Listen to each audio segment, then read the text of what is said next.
लग्नानंतर होईलच प्रेम या मालिकेच्या पुढील प्रोमोमध्ये आपण असं पाहणार आहोत की आता मानिनी काव्या आणि पार्थ यांच्या रूममध्ये येते. तेव्हा बोलता बोलता पार्थ सांगतो, आई नीट ये, इथे काचा पडलेल्या आहेत. पार्थ त्या काचा उचलत असतो. मानिनी म्हणते, काच फुटली?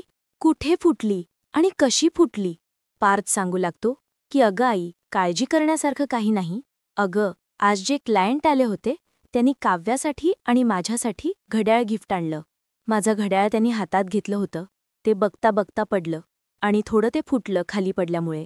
हे ऐकून मानिनीच्या मनात विचार सुरू होतात. एकत्रच सकाळी तिने काव्याला पार्थवर ओरडताना पाहिलं होतं. मानिनी मनात म्हणते, तिने मुद्दाम तर पार्थचं घड्याळ तोडलं नसेल ना?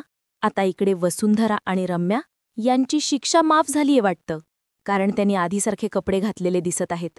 वसुंधरा रम्याला म्हणते, आता मी जीवाच्या आयुष्यामध्ये सुरुंग पेरणार आहे, ज्याचा स्फोट त्या नंदिनीच्या जगात घडेल आणि ती कोणाला तरी कॉल करते. आता या दोन महामाया काय करणार आहेत काय माहीत. दुसऱ्या बाजूला नंदिनीवर चिडलेला जीवा आपण पाहतो. जीवा हॉलमध्ये येऊन बसतो कारण त्याला झोप येत नसते. नंदिनी त्याच्याशी बोलायला येते. नंदिनी त्याच्याशी बोलण्याचा ट्राय करते. नंदिनी जीवासमोर कान पकडून उठाबशा काढत असते. हे बघून जीवा म्हणतो, एनाफ यार नंदिनी.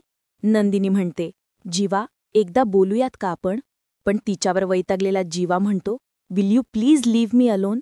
आणि इथेच हा प्रमो संपलेला आहे.